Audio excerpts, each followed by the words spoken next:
welcome to the Madison CLD channel. Our topic today is newcomers. We're going to start a series today on what to do with a student who is brand new to your classroom, who doesn't speak any English, or maybe is coming from a different culture. Our focus for today will be on getting your room and your class ready before the student arrives. There are 5 things that you can do to help the student before they even show up in your room. Number 1 is plan out where you're going to have them sit. Are you going to have them sit close to you so they can get extra help, or are you going to have them sit close to a buddy student who can help them along? A couple of things you want to avoid when you are choosing their seat. Number 1, never put them front and center, and never put them in the back corners of the room.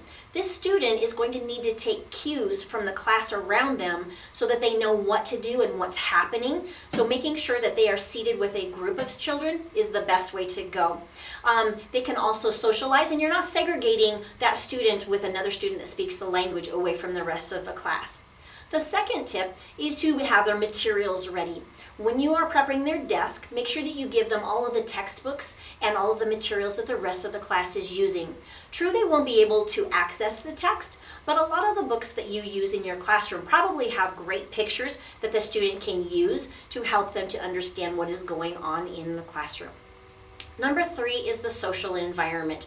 This is going to be crucial for your new student. Above and beyond the linguistic needs of your child, knowing that they are in a place where they have a relationship with you and the other students in the classroom will help them to navigate the chaos of the new surroundings. You can prep your class before that new student arrives in several different ways.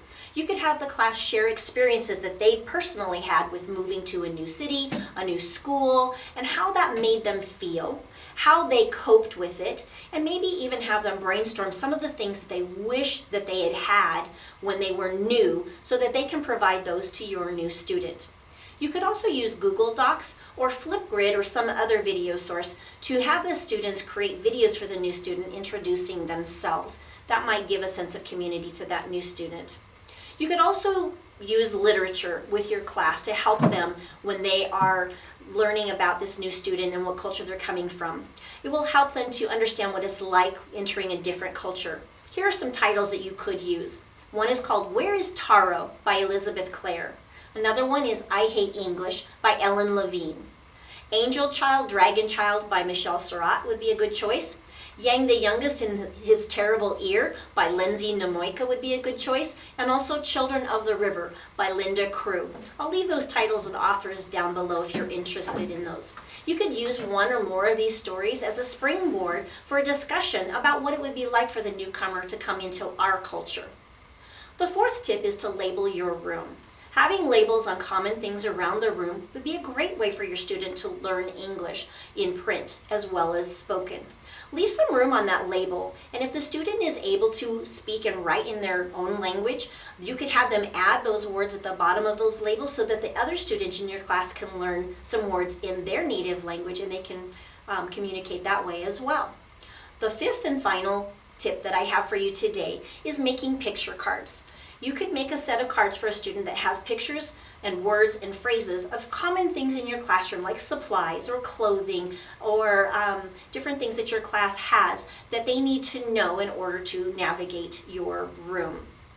Things like, may I use the bathroom? I need help. I don't understand. Those kinds of things would be great to have on picture cards. If you make 2 sets of those, you could turn it into a memory game that the new student could play with another student to help them to learn English as well. Or you can also play Go Fish with it. That's a lot of fun.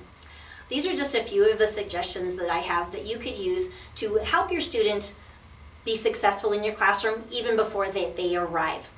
If you have other suggestions, please add those in the comments below. There will be more videos to follow on newcomers. That's all I have for you today. Happy teaching.